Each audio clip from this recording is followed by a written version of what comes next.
what is one thing that professional fishermen do that kind of put them a little bit out in front of the rest of the field? One of the things that kind of make them a little bit different than just an ordinary weekend fisherman. And the ones that are the best at this one little thing are some of the better fishermen out there.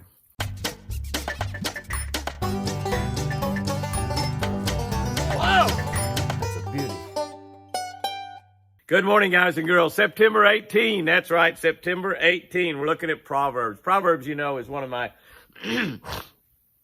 most favorite books in the Bible. Excuse me. I've often thought about, you know, it would be nice to just write a devotional totally about Proverbs and Psalms, because there's just so much in there that's teaching. I think Proverbs actually ought to be taught in school from about the first grade up. And if the kids would just learn to live by what Proverbs teaches us, what God teaches us, we'd turn out to be a lot better adults. I guarantee you that. Proverbs 28:10. Those who lead good people to do wrong, leading good people to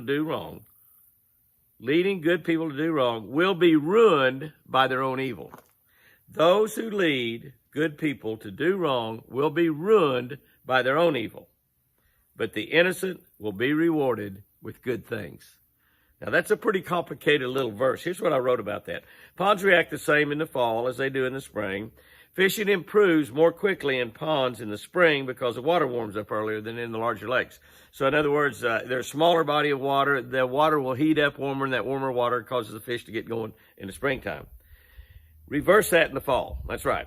Water in ponds will cool more quickly, and this sets off an early fall feeding frenzy. What normally starts the water cooling in the fall is the cooler nights. We're having cooler nights right now. We're having little cold fronts come in, but we've had a tremendous amount of really hot weather, probably the hottest weather we've ever had the last 2 or 3 or 4 weeks, kind of all over the South. We've had a few 100-degree days here in September, but we're still having cool nights. We've had some nights get down in the 50s here in southern Oklahoma, barely, like 59, 58, but that cools the water off, and it will cool the water off in ponds quicker than it will, obviously, a big lake. So, in other words, that water's cooled, and it's going to start a fall feeding frenzy. The Bible tells us to choose our friends carefully.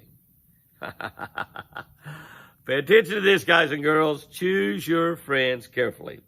The smaller our faith is, the more quickly it'll be warmed or cooled by the good or bad people that are around us.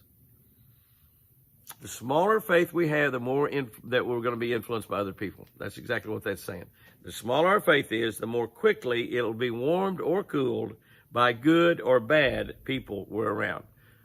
The more faith you have, the less you're going to be influenced by other people. God knows that one bad apple can ruin the barrel. And that one evil person can certainly lead many Christians, many believers astray. Especially if you're younger. We are so formed and so paying attention to peer pressure. Peer pressure means a lot because we want to be popular. We want to have a lot of friends when we're younger. And peer pressure, good or bad, can influence us in a big way. But one evil person can lead many believers astray. We need to be on the lookout. This is the big deal. We need to be on the lookout for the devil himself masquerading as a friend when he is actually determined to lead us into trouble. The more trouble the devil can get us into, are you hearing me? The more trouble the devil can get us into, the better off he likes it. He is actually out there to seek, kill, and destroy. And if he can get you into some sort of trouble, whatever trouble that may be, he's happy. That's exactly what he's trying to do. And if he can go through a friend of yours and lead you into trouble, that's even better. He loves it. Here's our tip for today. What do the pros have that a lot of other people don't have? They pay close attention to the smallest details in fishing. Pay attention to every single detail out there in fishing. The little things when they mount up to make the big ones. You know, it's kind of like a football team. We're right here in football season, Boomer Sooner. And we're right here in football season, and the little things make a difference. If you look at, say, an offensive lineman that's going to be against a defensive lineman, there may not be much difference in talent in those two individuals. But maybe one of the offensive linemen's a little bit better, so he can keep that guy off his quarterback and off his running backs a little bit better. The next guy, maybe he's a little bit better. He's a little bit better. And if every individual on one team is just a tiny bit better than the individuals they're going to have to play against on the other team, the score might be 30 or 40 to 7 or something like this. It's a blowout game because when you add all those little bitty things together, one team is a lot better than the other team. This is the way it is in fishing. Pay attention to the small details. The little things are very, very important. If you're not subscribed to the Catch of the Day channel, hit that subscribe button right now. If you are subscribed, please, please, please share this with as many friends as you can. We're up there right around 18,000 now on the Catch of the Day channel. Several thousand read this and listen to the video, watch the video every single day.